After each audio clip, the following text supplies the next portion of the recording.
بسم اللہ الرحمن الرحیم۔ حضرت عزیر علیہ السلام جب بخت نصر کی قید سے رہا ہوئے تو ایک گدھے پر سوار ہو کر اپنے شہر بیت المقدس میں داخل ہوئے۔ اپنے شہر کی ویرانی اور بربادی دیکھ کر ان کا دل بھر آیا اور وہ رو پڑے۔ چاروں طرف چکر لگایا مگر انہیں کسی انسان کی شکل نظر نہیں آئی۔ ہاں، یہ دیکھا کہ وہاں کے درختوں پر خوب زیادہ پھل آئے ہیں جو پک کر تیار ہو چکے ہیں، مگر کوئی ان پھلوں کو توڑنے والا نہیں ہے۔ یہ منظر دیکھ کر نہایت ہی حسرت و افسوس کے ساتھ بے اختیار آپ کی زبان مبارک سے جملہ نکل پڑا، یعنی اس شہر کی ایسی بربادی اور ویرانی کے بعد بھلا کس طرح اللہ تعالیٰ پھر اس کو آباد کرے گا۔ پھر آپ نے کچھ پھلوں کو توڑ کر تناول فرمایا اور انگوروں کو نچوڑ کر اس کا شیرہ نوش فرمایا۔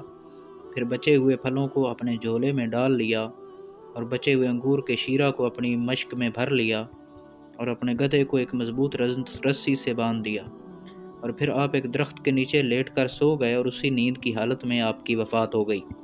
اور اللہ تعالیٰ نے درندوں، پرندوں، چرندوں اور جنوں انسان سب کی آنکھوں سے آپ کو اوجھل کر دیا کہ کوئی آپ کو نہ دیکھ سکا، یہاں تک کہ 70 برس کا زمانہ گزر گیا تو ملک فارس کے بادشاہوں میں سے ایک بادشاہ اپنے لشکر کے ساتھ بیت المقدس کے اس ویرانے میں داخل ہوا اور بہت سے لوگوں کو یہاں لا کر بسایا اور شہر کو پھر دوبارہ آباد کر دیا، اور بچے کھچے بنی اسرائیل کو جو اطراف و جانب میں بکھرے ہوئے تھے سب کو بلا بلا کر اس شہر میں آباد کر دیا، اور ان لوگوں نے نئی عمارتیں بنا کر اور قسم قسم کے باغات لگا کر اس شہر کو پہلے سے بھی زیادہ خوبصورت اور بارونق بنا دیا۔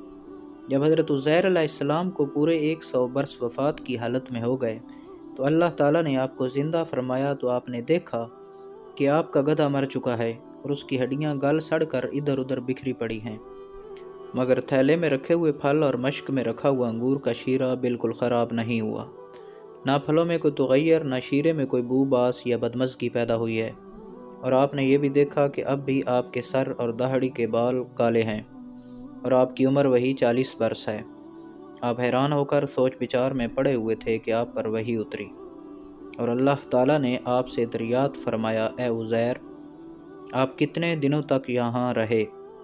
تو آپ نے خیال کر کے کہا کہ میں صبح کے وقت سویا تھا اور اب عصر کا وقت ہو گیا ہے۔ یہ جواب دیا کہ میں دن بھر سے کچھ کم سوتا رہا۔ تو اللہ تعالیٰ نے فرمایا، نہیں اے عزیر، تم پورے 100 برس یہاں ٹھہرے رہے۔ اب تم ہماری قدرت کا نظارہ کرنے کے لیے ذرا اپنے گدھے کو دیکھو کہ اس کی ہڈیاں گل سڑ کر بکھر چکی ہیں، اور اپنے کھانے پینے کی چیزوں پر نظر ڈالو کہ ان میں کوئی خرابی اور بگاڑ نہیں پیدا ہوا۔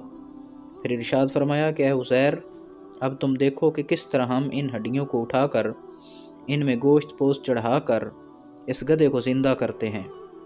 چنانچہ حضرت عزیر علیہ السلام نے دیکھا کہ اچانک بکھری ہوئی ہڈیوں میں حرکت پیدا ہوئی اور ایک دم تمام ہڈیاں جمع ہو کر اپنے جوڑ سے مل کر گدھے کا ڈھانچہ بن گیا، اور لمحہ بھر میں اس ڈھانچے پر گوشت پوست بھی چڑھ گیا اور گدھا زندہ ہو کر اپنی بولی بولنے لگا۔